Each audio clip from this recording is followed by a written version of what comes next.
Europe.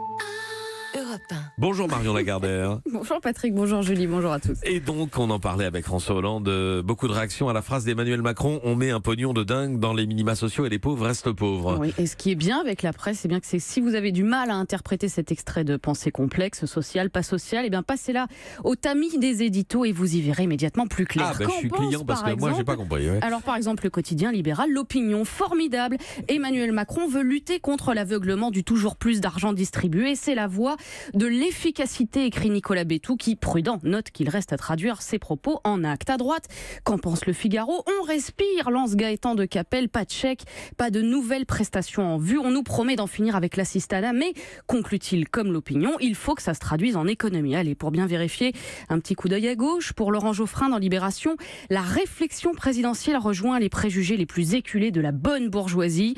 Dans l'Humanité, Patrick Appel-Muller ne dit pas autre chose et met en garde contre un discours qui fait le jeu de Marine Le Pen. On a vu ce qu'il en est advenu en Italie et au Royaume-Uni, dit-il, avec pour conséquence la victoire du populisme et de l'extrême droite. Parce que ce qui ressort, c'est aussi cette crainte, après la suppression de l'ISF, de l'exit tax ou encore l'exonération de taxes d'habitation pour les ménages les plus aisés, la crainte donc d'une aggravation de la crevasse entre ceux, dit Hervé Favre dans La Voix du Nord, ceux qui ont le pognon et ceux qui n'en ont pas. Dans la montagne, Bernard Stéphan craint également une fracture sociale dangereuse, tout comme Xavier Drouet dans Le Républicain Lorrain, parce que sortir la tête de l'eau avec 550 € par mois reste une épreuve guère enviable, dit-il, sûr qu'une vie de dingue ne s'entend pas de la même oreille pour les 1% les plus riches, grands bénéficiaires, d'après l'OFCE, des mesures fiscales de ce début de quinquennat. Voilà, c'était fait pour faire réagir et ça n'a pas manqué. Une nouvelle polémique qui éclipse du même coup d'autres informations en lien d'ailleurs avec le sujet. Par exemple, le fait que la suppression de l'exit tax sera plus coûteuse que prévu. C'est Le Monde qui nous l'apprend. Finalement, son rendement ne serait pas forcément minuscule, comme le disait le chef de l'État, mais pourrait atteindre 6 milliards d'euros, précise La Croix. Effectivement, quand on sait que la prime d'activité, elle, coûte à l'État un peu moins de 5 milliards, en perdre 6 de l'autre côté, ça n'est pas minuscule. Bercy cherche donc une alternative, note Les Échos, qui précise que l'un des scénarios, ce serait de remplacer l'exit tax par une autre mesure anti-optimisation fiscale, faut suivre. Et puis à signaler, puisqu'on parle fiscalité, cette interview du juge Renaud Van Ruymbeck sur le site d'information Les Jours. Il explique qu'il n'y a jamais eu autant d'argent qu'aujourd'hui dans les paradis fiscaux, le tout avec des systèmes de plus en plus sophistiqués. Et pour cause, dit-il, les grands groupes, les multinationales sont très bien conseillés. On leur fait des montages pour ne pas payer d'impôts, ce qui représente, dit-il, des sommes énormes dont tout le monde est privé. Alors combien exactement?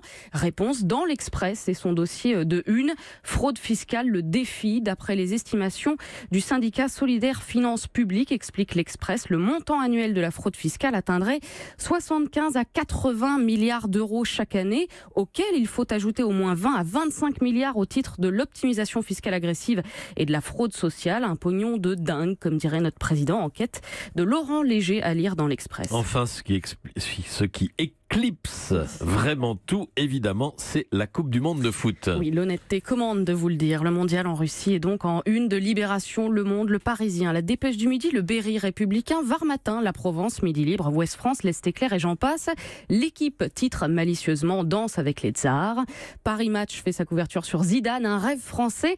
Et le magazine Society propose une série surprenante de portraits sur les Zinedine, ces enfants nés après le 12 juillet 98 et gratifiés par leurs parents du prénom de champion. 190 cette année-là contre 49 l'année précédente, des jeunes comme Thomas Zinedine, né le 13 juillet 98, particulièrement fiers de leur prénom, c'est-à-dire donc dans Society. Enfin, je vous ai dit hier, vivement la Coupe du Monde pour rêver un peu, c'était oublié un peu vite que regarder 11 clampins courir après une balle, ça fait pas rêver tout le monde. Alors 3 petites pistes pour celles et ceux qui veulent échapper au foot. D'abord Polka, le magazine du photoreportage qui sort aujourd'hui, rencontre avec le photographe Martine Parr et dossier spécial sur Raymond Depardon. Ensuite, la toujours savoureuse revue gastronomique 180 degrés dont le titre ce trimestre est Pâtissons un monde meilleur. Oui, pâtissons comme la courge, parce qu'en cuisinant de belles courges bio, achetées localement et en saison, on peut espérer bâtir un monde meilleur. Et enfin, parce que je sais que vous l'attendiez, Patrick, le numéro 2 de Miaou Magazine, avec notamment une enquête passionnante sur les croquettes pour chats, c'est vrai. Et si vous vous dites que le sujet est mineur, rappelez-vous qu'on s'apprête quand même à débattre qualité de la pelouse et coiffure de footballeurs pendant un mois. C'est pas fulgurant, mais ça permet de relativiser. Oui, je préfère pâtisser la courge, si vous me le permettez. Et ce n'est pas une contre-pétrie. Bâtir un monde meilleur. Merci Marion Lagardère. Europe 1.